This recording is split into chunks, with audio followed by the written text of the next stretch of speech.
ৰাজনীতিটো জনমুখী হ'ব লাগে, গণমুখী ৰাজনীতি সেইটোৱে সকলোৱে বিচাৰে। কাৰণ ৰাজনীতিৰ লক্ষ্য জনগণৰ ভাল ভৱিষ্যত সুৰক্ষিত কৰা। কাৰণ এতিয়া যি ধৰণৰ ৰাজনীতি চলি আছে, মুখ্যমন্ত্ৰীয়ে কৰি থকা ৰাজনীতিৰ মাজত কেৱল মাত্ৰ নিজৰ স্বাৰ্থ সিদ্ধি কৰা, নিজে কেৱল মাত্ৰ নিজৰ পৈতৃক সম্পত্তি গোটোৱা, নিজৰ পৰিয়াল, নিজৰ ল'ৰা ছোৱালী এইবোৰক সুৰক্ষিত কৰাটোৱে তেওঁৰ মূল লক্ষ্য। এতিয়া জনগণ সুৰক্ষিত নহয়, দেশৰ সংবিধানো সুৰক্ষিত নহয়।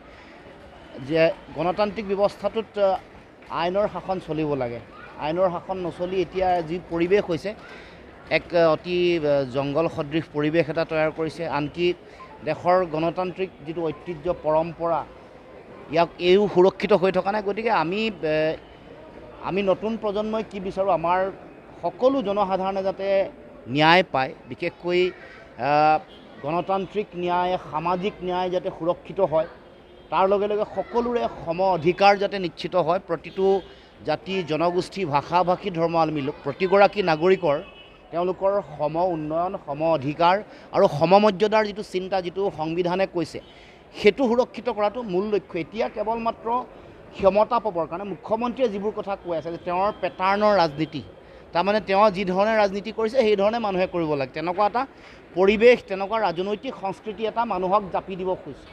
কিন্তু দেশৰ যিটো গণতান্ত্ৰিক ঐতিহ্য, দীঘলীয়া যিটো পৰম্পৰা, স্বাধীনতা হোৱাৰ সময়ৰ পৰা স্বাধীনতাৰ সংগ্ৰাম, তাৰ পাছত দীঘলীয়া যিটো ৭৫ বছৰীয়া যিটো পৰম্পৰা, এই পৰম্পৰাত আমি দেখিছোঁ যে আমাৰ যিটো গণতান্ত্ৰিক চৰিত্ৰ, যিটো ঐতিহ্য, ইয়াৰ মাজত মূলতঃ মানুহৰ, জনসাধাৰণৰ তেওঁলোকৰ যিটো অধিকাৰ সুৰক্ষিত হোৱাটো কথা কৈ আহিছে। আৰু আমিও বিচাৰোঁ যে আমাৰ যিসকল ছাত্ৰ ছাত্ৰী, যুৱক যুৱতী আছে, তেওঁলোকে যাতে সকলোৱে সুৰক্ষিতভাৱে জীয়াই ৰাখিব পাৰে, তেওঁলোকৰ অধিকাৰ যাতে সুৰক্ষিত হয়। বিশেষকৈ আমাৰ মূল কথাটো হ'ল যে এখন জনকল্যাণকামী চৰকাৰে সকলো বিষয়, শিক্ষা, সাহিত্য, সংস্কৃতি এইবোৰক যাতে ধ্যান দিয়ে, অৰ্থনীতি, তাৰ উপৰিও আমাৰ শেহতীয়াকৈ এখন চৰকাৰে কৈছিলে যে আমাৰ অসম দেশৰ 5খন ৰাজ্যৰ ভিতৰত এখন হ'ব, আত্মনিৰ্ভৰশীল হ'ব।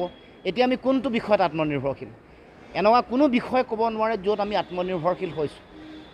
বিশেষকৈ আমাৰ কাৰণে প্ৰয়োজনীয় যিবোৰ নিত্য ব্যৱহাৰ্য সামগ্ৰী, কোনো বিষয়, চাউলেই কওক বা উৎপাদনশীল সামগ্ৰী, মাছ, মাংস, কণী, গাখীৰ, ক'তো আত্মনিৰ্ভৰশীল মুখ্যমন্ত্ৰীয়ে কৰিব পৰা নাই।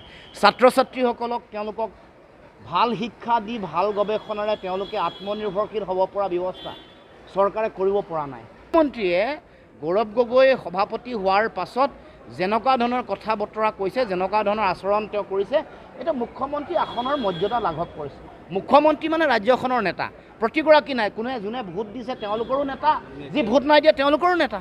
গতিকে সকলোৰে সম উন্নয়নৰ স্বাৰ্থত এই কথা বতৰাবোৰ তেওঁ দূৰদৰ্শী আৰু প্ৰয়োজনীয় যিবোৰ কথা এইবোৰ ক'ব লাগে। গতিকে এনেকুৱা ধৰণৰ বোকা চিটিয়া ৰাজনীতি আৰু এটা সস্তীয়া ৰাজনৈতিক যিটো মানে সংস্কৃতি আমদানি কৰিব খুজিছে, তাৰ পৰা দূৰত থাকিব লাগে। এতিয়া মানুহে তেওঁ পৰিয়ালকেন্দ্ৰিক ৰাজনীতি কৰা বুলিহে ভাবে। তেওঁ পত্নী আৰু পুত্ৰ যদি ভাল অৱস্থা হয়, তেওঁৰ লগত থকা মানুহবোৰে কমিশ্যন লৈ যদি ধনী হ'ব পাৰে, সেইটোৱে তেওঁৰ ৰাজনীতি, যিটো এটা আদৰ্শৰ ভিত্তিত ৰাজনীতি হ'ব লাগে, এটা জাতীয়তাবাদী চেতনাৰ ভিত্তিত ৰাজনীতি হ'ব লাগে, এটা গণমুখী আৰু জনমুখী চিন্তাৰ ৰাজনীতি হ'ব লাগে।